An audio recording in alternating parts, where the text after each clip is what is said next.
The Galactic Council chamber fell into stunned silence.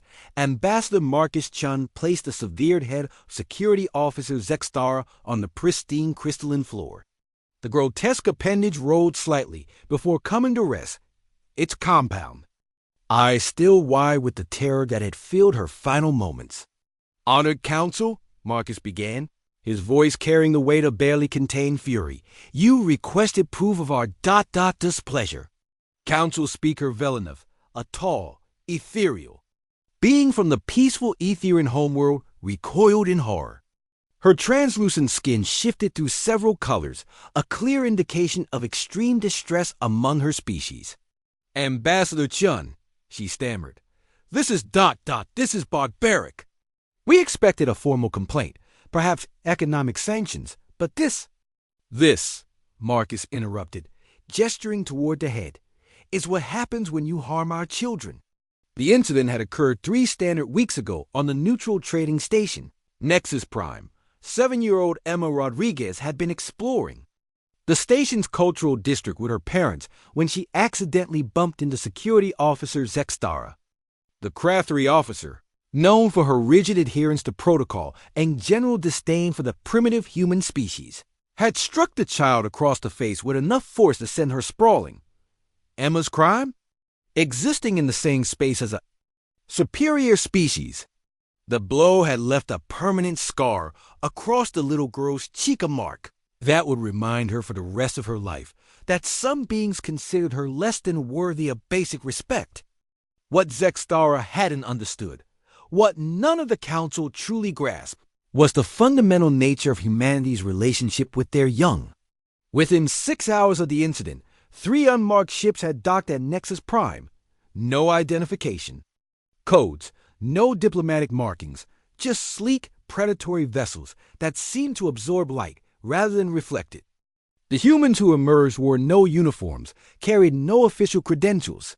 They were simply people: a teacher from New Berlin, a maintenance worker from the Luna colonies, a grandmother from the Australian territories. But in their eyes burned something that made even the station's hardened security forces step aside. They had come for Zextara. The crafty officer had barricaded herself in the security complex, surrounded by a full squad of her own kind. She had access to military-grade weapons, energy shields, and the backing of her government. She should have been safe. She wasn't. The humans moved through the station like ghosts, systematically dismantling every defense. They didn't use overwhelming firepower or advanced technology. Instead, they employed something far more terrifying: methodical, inexorable patience. They cut the power. They disabled communications.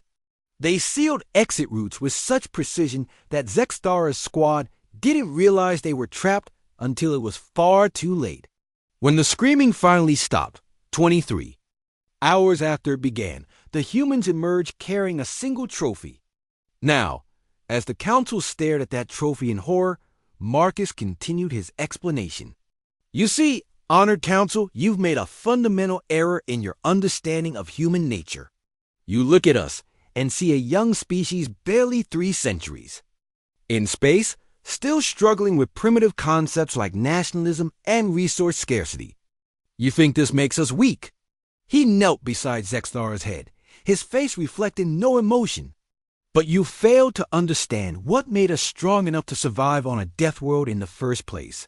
It wasn't our technology, our intelligence, or our adaptability, though we possess all 3 in abundance. It was our absolute, unwavering commitment to protecting our pack." Counselor Threshalk, a militaristic Vorthan general, finally found his voice. "This is madness. You've committed an act of war over one child, one insignificant—" The temperature in the chamber seemed to drop as Marcus slowly turned his gaze toward the general. "Insignificant?" His voice was barely above a whisper, but it carried to every corner of the vast hall. "General, let me explain something about human children. They are not just our offspring, they are our future, our hope, our reason for existing. To harm one is to harm all of us." He stood, his movement fluid and controlled. "On Earth, we have a saying, it takes a village to raise a child. But what you discovered is the corollary harm a child, and the entire village will come for you. The council members shifted uncomfortably in their seats. Several species that had previously considered humans nothing more than useful trading partners were rapidly reassessing their positions. The individuals who dealt with Officer Zexstar weren't soldiers, Marcus continued. They weren't government agents or professional killers. They were ordinary citizens who heard that one of our children had been hurt. They dropped their lives, traveled across the galaxy, and eliminated a threat to our young. He paused, letting the implications sink in. Now imagine what would happen if you harmed 1,000 children, or 1,000,000. Every human in the galaxy would mobilize. Every ship, every weapon, every life will be turned toward one purpose, your complete and total annihilation. Council Speaker Velenith S. voice shook as she spoke. What do you want from us? Justice has already been served, Marcus replied simply. But going forward, understand that humanity protects its own, always. We will cross galaxies. We will move mountains. We will tear apart civilizations if necessary, because that's what you do for family. He turned toward the chamber's exit, then paused. Oh, and one more thing. Little Emma Rodriguez, she's doing well. The scar is healing nicely, and she's already asking when she can visit the stars again. Because that's another thing about human children, they're remarkably resilient. As his footsteps echoed through the silent chamber, every council member understood that the balance of galactic power had just shifted.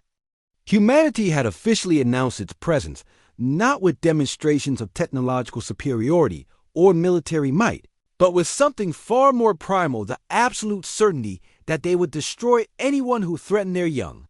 The head of security officer Zexstar continued to stare sightlessly at the ceiling, a permanent reminder that the Deathworlders had arrived, and they played by rules the galaxy was only beginning to understand.